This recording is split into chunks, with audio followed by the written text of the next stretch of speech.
baby loves. Ayan, good morning, good morning. Dito pa rin tayo sa daan. So malapit na tayo sa bahay. Galing tayo maghatid kay alaga mga baby loves. So ito ang ating ang ating bagong nilipatan na bahay mga baby loves. Ito ay medyo malaki doon sa aming bahay dati kasi bahay to ni Lola. Nag-swap kami dahil sila Lola at saka si Lolo, dalawa lang naman sila. So nag-swap. Ito mas malaking bahay na to. Eh lumalaki na yung alaga ko.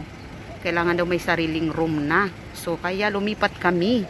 Mga 2 weeks pa lang kami dito lumipat. Ayan. So tara, let's pasilip natin, ipasilip. Ito ang pangalan ng ano na to ay ang pangalan ng ayan. Radiant Tower. So itong Radiant Tower mga baby loves ay dalawang tower to. So itong tower na to ay tower, itong bungad natin. Ayan. Number 1. Ay number 2. Tower number 2. Dalawa to sila eh. Ayan to, ito to. Kami ay bilong kami sa tower number 1. So ayan, number 2. Ayan. So ayan, may pared carpet. May pared carpet. Ayan, walking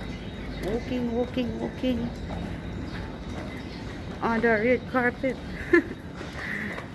So ayan, doon kami sa number 1. Ayan, sa dulo. Number 1 tower.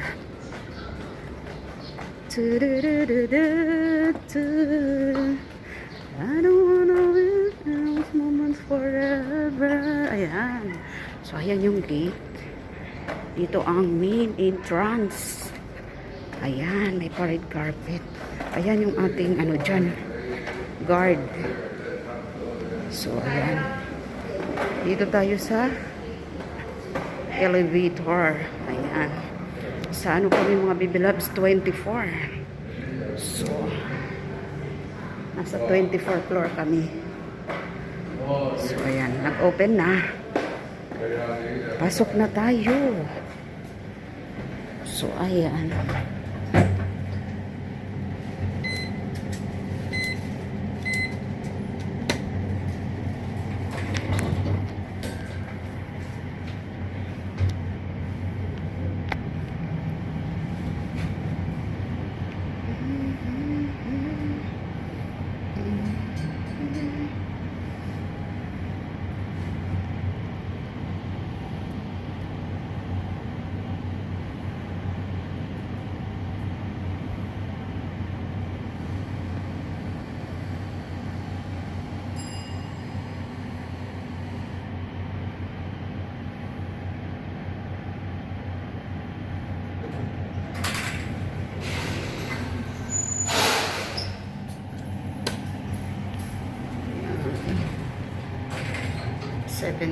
Nasa 17 na tayo.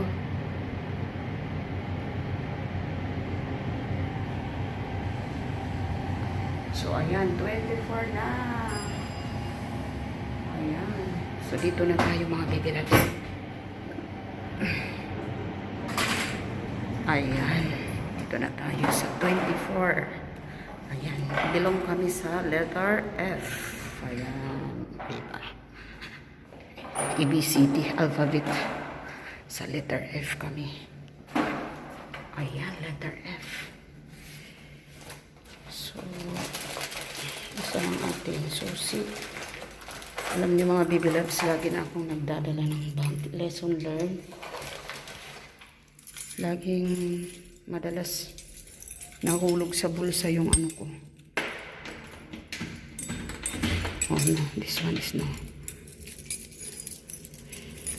Kaya nagbabag na tayo lagi at saka naiiwan. Ayan. So dalawa ang kanyang Oh no, hindi yan. Mali. So, ayan. Ayan. Ayan ang ating nilipatan. Sara muna natin ang pinto. Ayan. Medyo malaki siya. So, ilagay lang natin ang service natin dito sa pinto. Para pag magsundo later, ay, madali damputin. Ganun. So, ito ang kitchen. Ayan. So, ayan. Ayan. Ayan ang washing. Ito ang living room. Ayan, since kunti lang kami, dalawa ng table, maliit na mga books ng alaga. And then, ito yung banyo. May pa-bathtub yan. Ayan, may pa-bathtub. So, ito ang aking room. Ang aking room, oh. Di ba? Hindi pa tayo nakakapag-ano. Ang ating room, ayan. Ang aking sinampay, ang ating luggage. 3 ang luggage. Then, mayroon tayong lagayan na cabinet dyan. Ayan, marami tayong lagayan. Tapos, yung kama, may drawer din yan. Para kung ano-ano ilan. Tapos, ito ang master room, mga baby loves. Ayan, yung master room. 2 kama siya. So, ayan. Tapos, ito yung banyo ng master room. Ito ang banyo nila. Ayan. Ayan, mga baby loves. Ayan. Ayan. So, ayan. Turn off natin ang light. Then, dyan, mayroon siyang bintana. Then, ito naman ang room ng, magiging room ng aking alaga if ever ano siya, mag-isa na. Ayan. Ayan yung kama niya. As of now, hindi pa yan ino-occupy. Wala pang natutulog dito. So, ayan. Andyan, dyan lang. Mahirap dito ang sampayan, mga baby loves. Sa mga binta-bintana lang. Ayan, o. Diyan lang. Diyan ako nagsasampay. Tapos, yan ang wardrobe ng aking alaga. Ayan. Tapos, meron akong bike, mga baby loves, o. Bigay ni Lolo. Diyan muna ang storage. Habang wala pang, ano. Ginawa mo ng storage habang wala pang nag-occupy. Soon, si alaga yan ang mag-occupy. So, ayun lang mga baby loves. Bye for now. Ayan ang ating pasilip.